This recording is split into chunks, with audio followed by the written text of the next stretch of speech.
Hey folks, Erick Stakelbeck here. Welcome to a Watchman Friday live stream newscast coming to you on this Friday, heading into the weekend with some big news. And the big news was we were all waiting, and many with kind of bated breath, for this speech by the leader of Hezbollah, Sheikh Hassan Nasrallah. He gave the speech today in Beirut. It is in the book. So what exactly did Hassan Nasrallah say?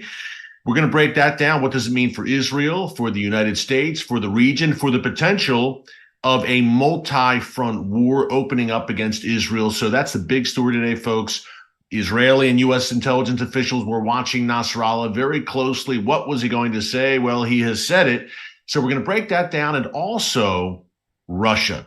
Folks, we've been documenting this really over the past several months here in the newscast, the unraveling. I've called it the great unraveling of relations between Russia and Israel. It has now taken a potentially dangerous new turn with the Russian mercenary group, the Wagner group, reportedly about to arm Hezbollah with anti-aircraft air defense systems. Wow, major deal. Also, Israel reportedly is no longer giving Russia a heads up before it carries out airstrikes in Syria. So that's big as well. And there's more, some very disturbing comments by Russia's ambassador to the UN about Israel that you're not going to believe, or maybe you will if you know Bible prophecy, because I believe that the way things are lining up and the chess pieces are moving on the board is preparing the way for that Gog-Magog war. Now, you may be watching for the first time and say, Gog, what? Hey, what is this guy talking about? Well,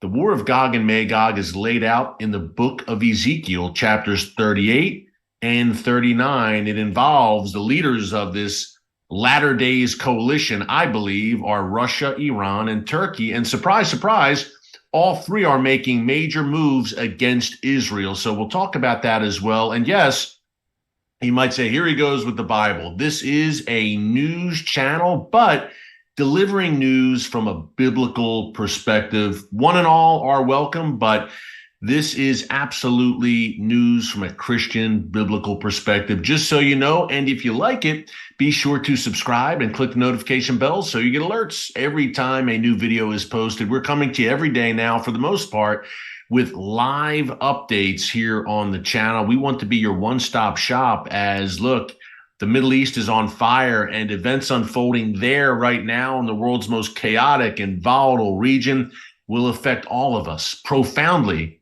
no matter where we live. Don't doubt it. What happens in the Middle East does not stay in the Middle East. Let's break everything down.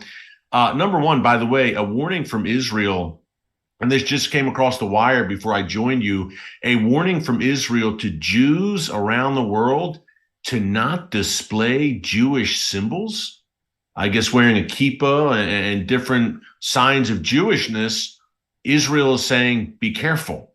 And they're talking in particular, I'm sad to say, folks, and we all know this, if you've been following what's been going on since the massacre of October 7th, in the West, in the United States, where I'm sitting right now, in Western Europe, we have virulent, despicable, demonic waves of anti-Semitic, pro-Hamas rhetoric happening right now. Massive marches, a march this weekend planned in Washington, D.C., a big one, pro-Hamas, not pro-Palestinian. It is pro-Hamas. And the rhetoric many times is genocidal against Israel and the Jewish people. D.C. this weekend, London next weekend on Great Britain's Day of Remembrance for their fallen soldiers. You'll have thousands upon thousands, in what an insult, right, of these pro-Hamas protesters planning to protest on that day, and the list goes on. New York City, it seems every weekend there's some new massive anti-Semitic outbreak, and thousands taking to the streets.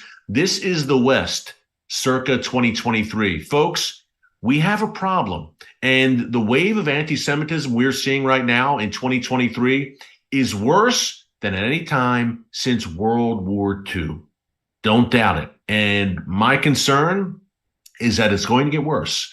The Bible's pretty clear that the Jewish people, the nation of Israel, will be increasingly targeted in the days that are coming. But here's the good news. We've got millions of Bible-believing Christians around the world who are standing shoulder to shoulder with Israel and the Jewish people for such a time as this. We will fulfill that biblical mandate to bless the people of Israel, to stand with Israel, because it's right. Folks, look, there's really no gray areas here. This is a battle, quite literally, between good and evil. There's no gray areas. When Hamas butchers 1,400 Israelis, mostly civilians, women, children, the elderly, Holocaust survivors, gouges their eyes out, burns them alive in front of their parents, and drags others away into the bowels of hell in the tunnels beneath Gaza City, that's evil with a capital E. There are no gray areas here. If you're here in the West and you're joining these pro-Hamas protests, or you're on a college campus ripping down the signs showing the Israeli hostages, you are supporting evil. And about the college campuses, some have said, and I'll get into Russia and Nasrallah in a minute, but this needs to be said. About the college campuses, some have said, well, they're young kids. Yeah, give them a pass. They're 18, 19, 20, 21. They don't know quite what they're doing. When you're in college, you flirt with different ideologies and, cut them some slack. Hey, listen, when I was in college, I did not know the Lord. And I was living in the world, and I was rowdy and all that stuff. But I knew the difference between right and wrong and good and evil.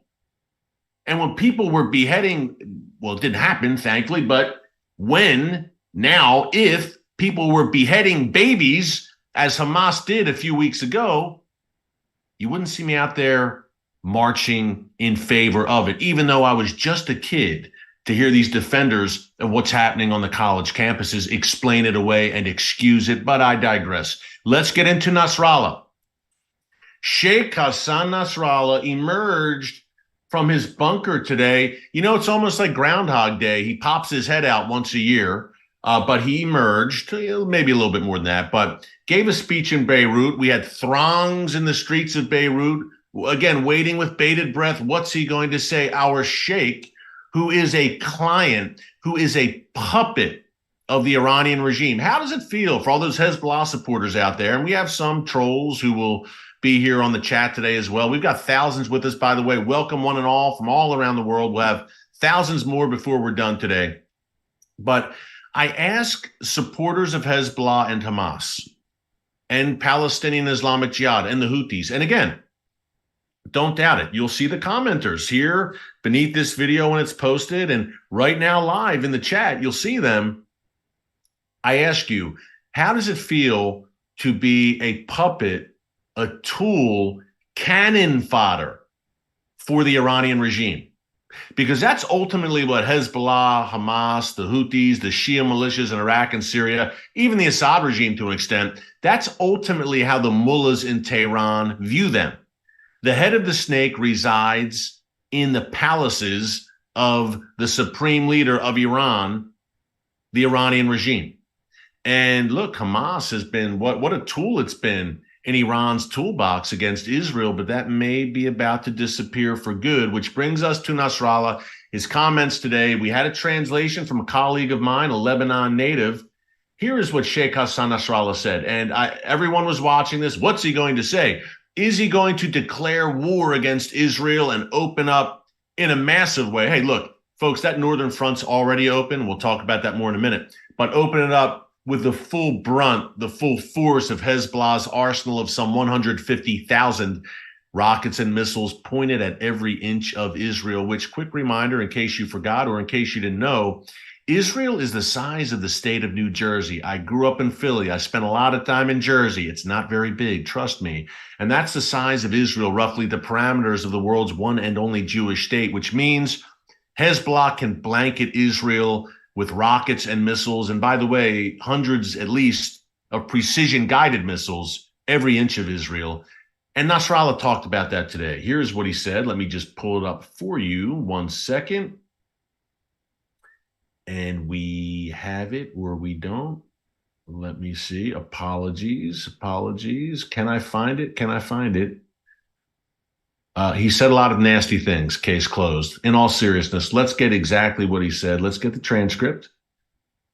And I am tracking it down. I cannot track it down. Okay. off the top of my head, number one, he talked a bunch about the United States. That was interesting to me. Now, many have said that he has been deterred from acting out in a major way because of the U.S. presence. The U.S. presence, two carrier groups off the coast of Israel, off the coast of Lebanon as well. And we've got some points right here. My trusty producer, Daniel, sent them along. Thank you, Daniel. But he talked a bunch about the United States, and he blamed what's going on right now essentially on the United States, what's happening in Gaza right now. He said this lays at the U.S.'s feet. And he said, look, if you want to get involved, we are going to respond. Basically, Nasrallah said, America, you are not safe. A lot of it, folks, honestly, was the kind of rhetoric that we have come to expect from Nasrallah. Nothing new or original here. I mean, a lot of people, again, were expecting maybe a big declaration of war. And apologies for the delay there in finding the bullet points, but I have them now. But a lot of it was a kind of typical Nasrallah rhetoric. I have to say that I've heard before. I didn't hear anything new. And if you're Hamas, you're probably not too happy about it, because Hamas over the past 4 weeks, I believe, has been waiting for Hezbollah to go all in. Hezbollah has not. And Nasrallah, although he threatened the U.S., he threatened Israel today with the specter, the looming specter that he would go all in, he did not commit to going all in. And I honestly, folks, didn't expect him to declare war on Israel and start firing missiles as the speech was going on. At least you would think he'd want an element of surprise. So I didn't think there was going to be a Hezbollah bombardment concurrent to his speech anyway. But here's the other things he said about the United States. Then we'll get into what he said about Israel, Hamas, and other aspects of this war. He said, I tell the Americans that you can stop the aggression against Gaza because it is your aggression. Again, Nasrallah, like his masters, and I do mean masters, in Tehran, have been blaming what's going on the United States. He says, your American fleets, remember I said two carrier groups in the Mediterranean, your American fleets, he said, in the Mediterranean do not and will never instill fear in us. I want to make clear that the fleets you threaten us with, we have also made preparations to counter them. So Nasrallah, again, making threats, again, par for the course for him, a little more specific this time, but nonetheless, he said, what is unfolding on our Lebanese front will not be limited to the Lebanon front, and it will extend beyond that. Interesting. Again, a lot of bluster, a lot of threats, but if you are Hamas, and let me pull this up for you, you're saying, okay, when are you going to join the fray and make this a truly multi-front war? When will the entire ring of fire ignite, the Iran-backed ring of fire? And here we go. Let me read this to you now.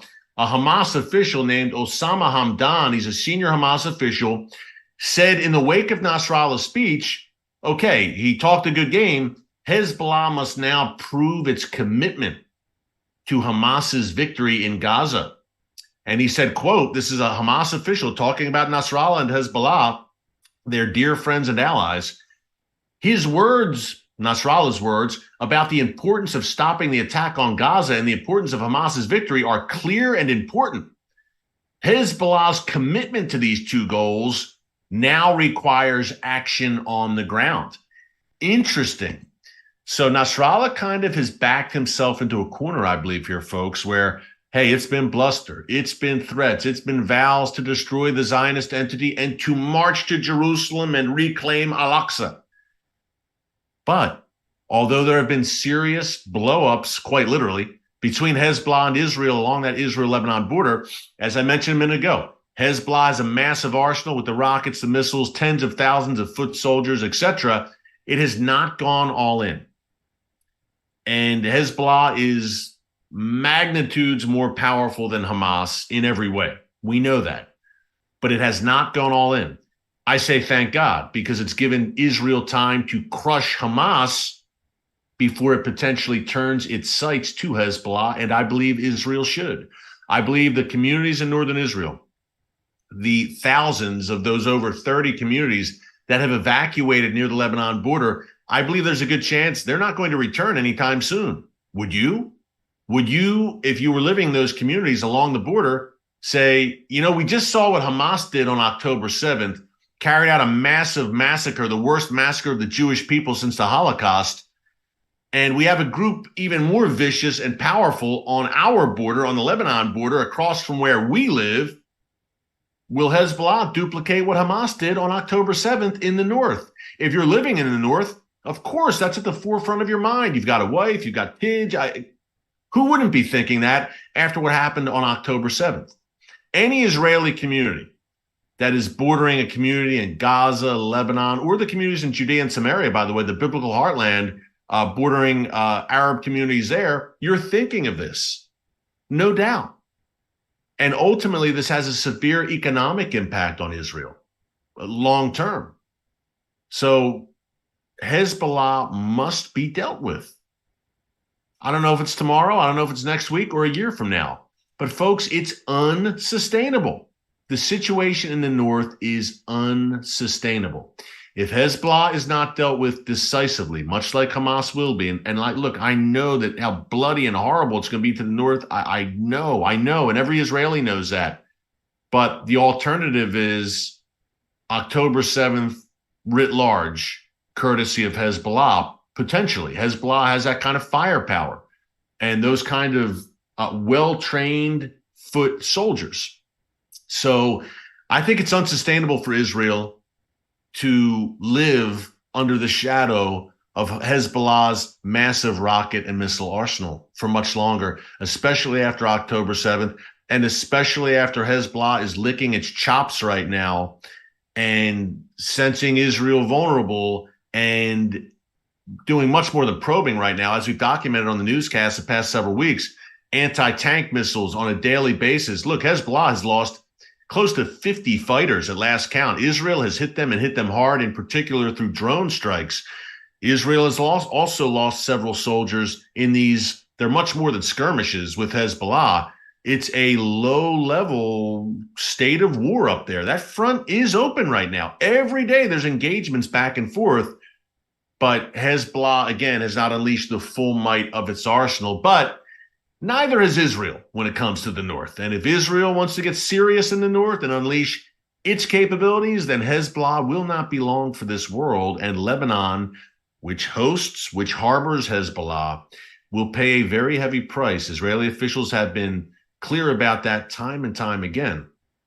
So we shall see. Does Israel have the room to operate here and crush Hamas, eliminate Hamas? And look, Gaza City is essentially encircled right now. Israel, as we reported on yesterday's newscast, and if you missed any of our newscasts, just check it out in our archives here on the homepage.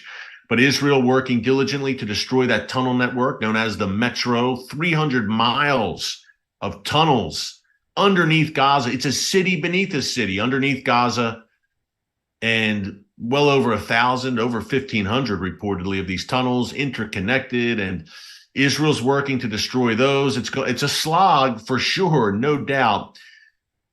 But does Israel turn its sights to Hezbollah when it's done with Hamas? Or, as we've discussed this again and again over the past month, it's been almost a month since October 7th. Hard to believe, that dark day. But do Hezbollah and Iran, seeing a crucial chess piece on their diabolical chessboard, a crucial ring in that ring of fire that they have employed around Israel, seeing it in its death throes and about to be eliminated, do Iran and Hezbollah ride to the rescue, so to speak, and go all in and really open other fronts against Israel? That's the big question. Even after Nasrallah's speech today, it continues to be the big question. He's making a lot of threats, a lot of bluster. Some of the other interesting things he said, and then I want to move on to Russia. Folks, this is kind of slipping beneath the radar. We've got some very important developments there involving Russia and Israel. In 1 minute, I will get to that. But let me say real quick that Nasrallah said that, and who knows how credible this is, he said, we didn't know that October 7th was coming. According to Nasrallah, he had no idea. Hezbollah did not know, and he said, I applauded, I cheered. It was a great day. We love what Hamas did, but they acted on their own. We didn't know. Now, Israeli intelligence officials and Israel's leaders and U.S. officials have said, look, we don't know if Iran on that day called Hamas and said, go. And if the entire Ring of Fire was aware that it was going to happen on that day on October 7th. But certainly the Iranian regime and Hezbollah to a degree, their fingerprints were all over October 7th. October 7th would not have happened without the Iranian regime, its training, its funding, its support. Some 500 Hamas and Islamic Jihad, in case you don't know, Palestinian Islamic Jihad is the other, there's two of them, Iran-backed group operating right now in Gaza with the full support of the Iranian regime. 500 Hamas and Islamic Jihad operatives visited Iran and trained in September in the run-up to the October 7th massacre. That is number one. And number two, we had at least 4 phone calls between Iranian and Hamas leaders in the months leading up to October 7th. And number 3, as we documented here in the newscast, frequent meetings between Hamas, Hezbollah, and Iranian officials in Beirut in the months and the weeks leading up to October 7th. But I'm sure it's all just a coincidence, folks. Move along. Nothing to see here or not. We know that the Iranian regime's fingerprints were all over October 7th. Again, October 7th would not have happened without the Iranian regime. The training, the military, the terror, the logistical support, Iran's fingerprints are all over it, which begs the question that I've posed many times here. When will Iran pay a price for that? As I plug my charger in, pardon me, I am still here. There we go. You can still hear me. The joys of live TV. Had to charge the laptop. We're having some issues here. I have a low battery, folks, but 1 second, bear with me. I will continue to talk as I fix it here. But there we go. Hey, it's low tech today. It is charging technology. How wonderful. Hey, we're coming to you down and dirty. I'm just coming to you from my laptop in my home. No bells and whistles. Many times, as you saw in yesterday's newscast, we're in the studio with B-roll and it looks great and graphics. Today, I'm just coming to you kind of raw on the laptop because I wanted to break down everything that's going on. And when you do this live, sometimes you have some so-called technical difficulties like my charger falling out of the outlet. Welcome to live TV or live YouTube chatting and live streaming in 2023. Okay, let's move on to Russia. I really don't have many more takeaways for you folks from Nasrallah today. It was the usual.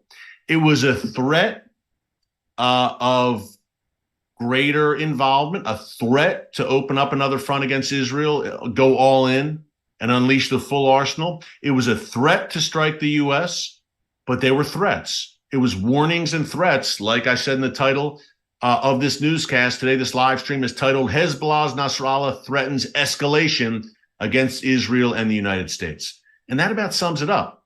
If you're Hamas, and I read that quote from Osama Hamdan, that Hamas official, you're saying, hey, we're getting killed out here. We're getting pummeled. They're about to wipe us out. Where are you, Hezbollah? In our hour of greatest need. Hamas is waiting for Hezbollah and the Iranian regime to ride to the rescue. They may never come because they know what Israel will unleash on them if they do. But they still may do it. We just don't know. Anyone who tells you that they know precisely where this is going is not being truthful. Hezbollah may stand back. Hezbollah and Iran may take an L, may take one on the chin, and let Hamas be destroyed. Because Iran may be reserving Hezbollah, its most dangerous and lethal proxy, to fight another day. What would that day be? The day when Israel strikes Iran's nuclear facilities. Now, Iran, that is Iran's main means of retaliation against Israel when that day, not if, but I believe when that day comes, they will unleash Hezbollah against Israel on that day.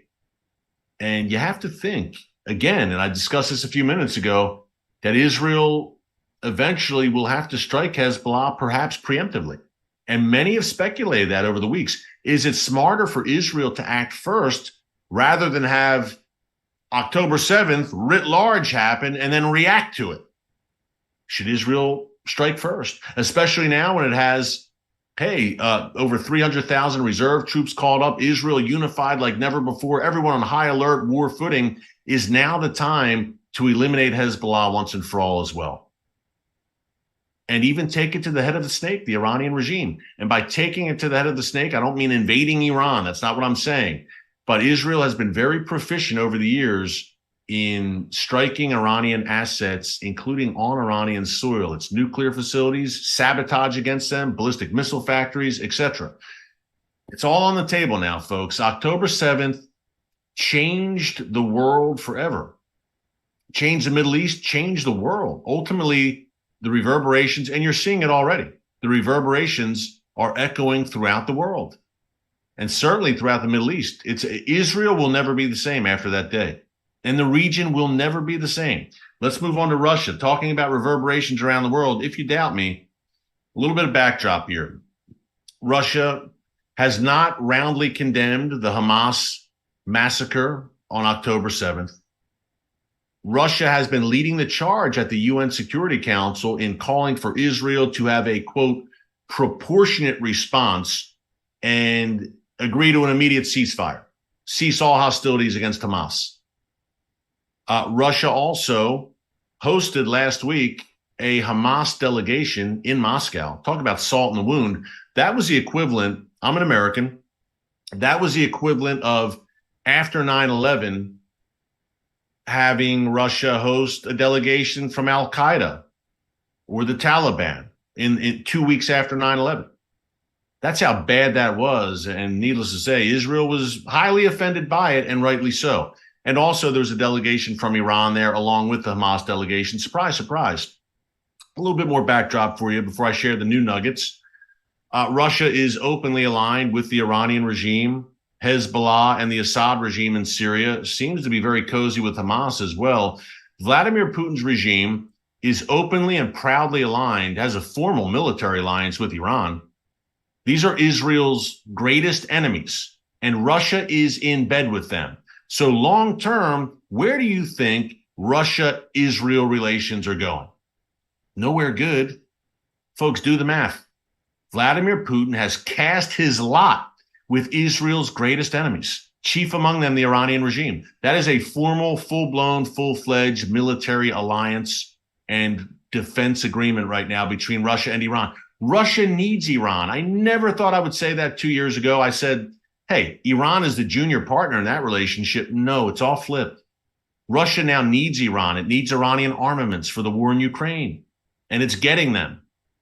So what will Iran get in return? That's the big question. It's supplying Russia with thousands of attack drones and other military means, replenishment, just as North Korea is, by the way, supplying Russia with armaments. You can tell a lot about a man by the company he keeps. Iran, Assad, North Korea, Hamas, Hezbollah, China, Vladimir Putin. But with Iran, what does it get? Look, it's a quid pro quo relationship. Iran's not doing this out of the goodness of its heart when it comes to Russia. It wants something back. It wants something in return. What does Russia give in return? You might be seeing the stirrings of that now, folks. Number one, at the UN the other day, here's what Russia's ambassador to the UN said. Its top diplomat at the UN, I'm going to pull it up and quote it for you directly. Let's see, Vasily Nebenzya, I think I pronounced that right, said at an emergency special session of the UN General Assembly that Israel has a supposed right of self-defense. It's an occupying power that only has a supposed right to self-defense because it's the occupier. And there needs to be a ceasefire right now. Wow, a supposed right to self-defense. Basically, no right to defend itself is what he's saying. He went on to say. That's Russia's top, and that's at Security Council, Russia's top official there. Secondly, the Wagner group. Remember the Wagner group, Prigozhin, who was killed in a plane crash a few months ago after the revolt back in late June. The Wagner group is reportedly set to supply Hezbollah, which is Iran. Folks, Hezbollah in southern Lebanon is essentially Iranian regime west. It's an arm of the Iranian regime, fully fledged, fully functioning. The Wagner group, which is closely connected to the Russian government, or has been, even though there was the Prigozhin-Putin fallout, obviously, but it's a Russian group, a group of Russian mercenaries who operate around the world. The Wagner group is prepared to supply Hezbollah with air defense systems, advanced air defense systems. Now, as Hezbollah prepares to potentially strike, or as Israel, prepares to potentially strike Hezbollah, including with heavy airstrikes, when that comes to a head, those air defense systems will come in very handy for Hezbollah. These are two major things, major developments. And lastly, as I said at the top, Israel now reportedly is not giving Russia a heads up before it carries out airstrikes in Syria. Now, as we've documented here in the newscast, Russia and Israel have had what's called a deconfliction mechanism, where before Israel goes into Syria through the air to strike at Iran and Hezbollah there, it will give Russia a heads up. It'll give Russia fair warning, hey, we're coming in. Make sure there are no Russian forces around this particular area because we're going to bomb there. Deconfliction, no conflict. They have a hotline between Israel and Russia regarding Syria. And to my great shock, I'll be honest, since Russia entered a few years ago, entered Syria in a major way, it's been there now for several years, but to my great shock, Russia has never tried to intervene and block Israeli airstrikes.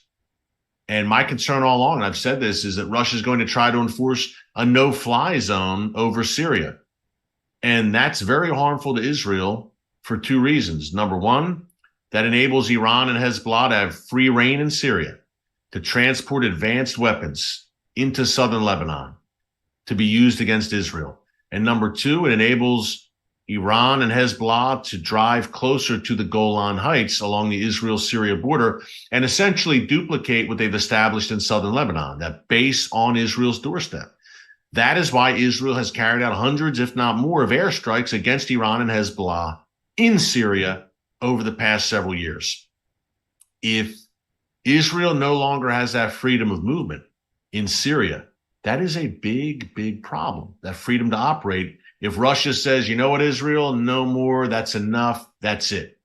Russia right now controls the skies over Syria, but it has never laid down and put its foot down and said to Israel, no. And it very well could. And I've been concerned about this for years now because, look, again, Russia is all in with Iran, Assad, and Hezbollah. And they're getting their tails handed to them by Israel in Syria, time and time again. Israel has bombed the Aleppo and Damascus airports time and time again to shut down the weapon shipments there under the noses of Russian forces. Does it come to a point where the Iranian regime says to Russia, hey, you're supposed to be our friend, our ally, and we're supplying you with massive amounts of armaments for use in Ukraine. We're bailing you out. When are you going to do something for us? And what can you do for us, Russia? You can send a message to the Zionist entity and forbid them to operate in Syria. Is that outside the realm of possibility as we talk about a Russia-Iran alliance, a quid pro quo relationship, folks? I don't think so.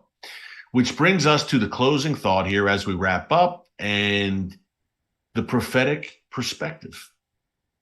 Look, the prophet Ezekiel is very clear about this, and some have debated and said, I don't think Russia's involved. I do believe Russia is a part of that latter days invasion force that comes against Israel, along with Iran and Turkey at the head of it. And look at what's happening in Turkey right now with Erdogan and his vicious anti-Semitic rhetoric and his praise and support of Hamas.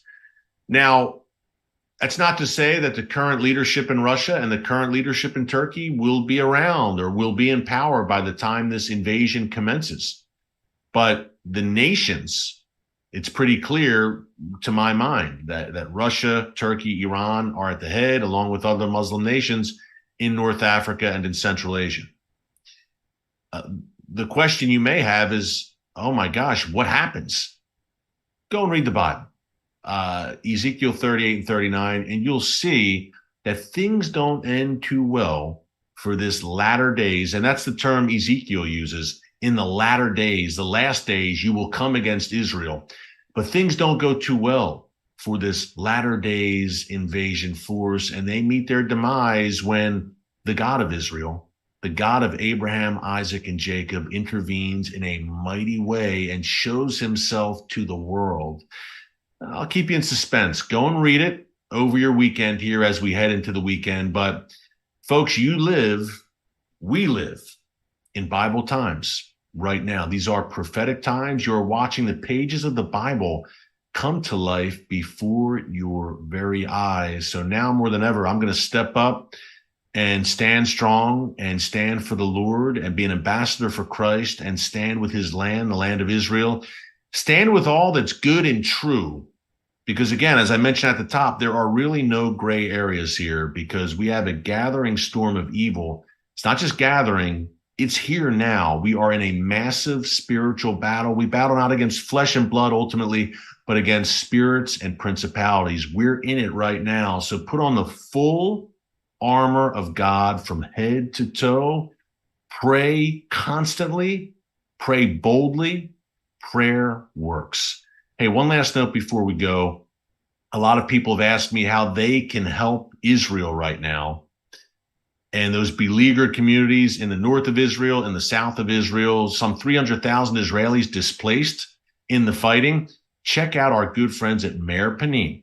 That's mpgive.org. They are an incredible Israeli humanitarian and charitable organization that is really being the hands and feet of the Lord on the ground right now, serving and helping and feeding these needy Israelis, including the families of those killed on October 7th. Meir Panim's on the front lines, helping and blessing these families in the toughest spot of their lives. I can vouch for Meir Panim 100%. I don't promote a lot of organizations here. If you watch me, you know that. If I do, you know I believe in them. And I can vouch for Meir Panim 100% because I've worked alongside them. I've been on the ground at their soup kitchens in Israel, feeding Holocaust survivors. They are the real deal. So if you want to bless Israel, fulfill that biblical mandate in Israel's time of greatest need right now, check out Meir Panim. It's mpgive.org. You won't regret it. Good people doing God's work. Hey, thanks so much for joining us here today on the live stream. Until next time, we will probably come to you this weekend, I'm sure. As things unfold, we will update you with the next, day and time of the next live stream. Stay tuned. So again, subscribe and click the notification bell and you'll get the alert. Okay, so stay tuned here. We're with you. We're standing shoulder to shoulder for such a time as this. God bless you. And until next time, remember, never hold your peace. Hey everyone, thanks for checking out the Watchman Newscast. Make sure you hit the subscribe button so you never miss an upload and tap the bell icon so you're notified every time a new video is posted. And don't forget to share your thoughts, insights, and comments below. Thanks for watching. We'll see you back here tomorrow.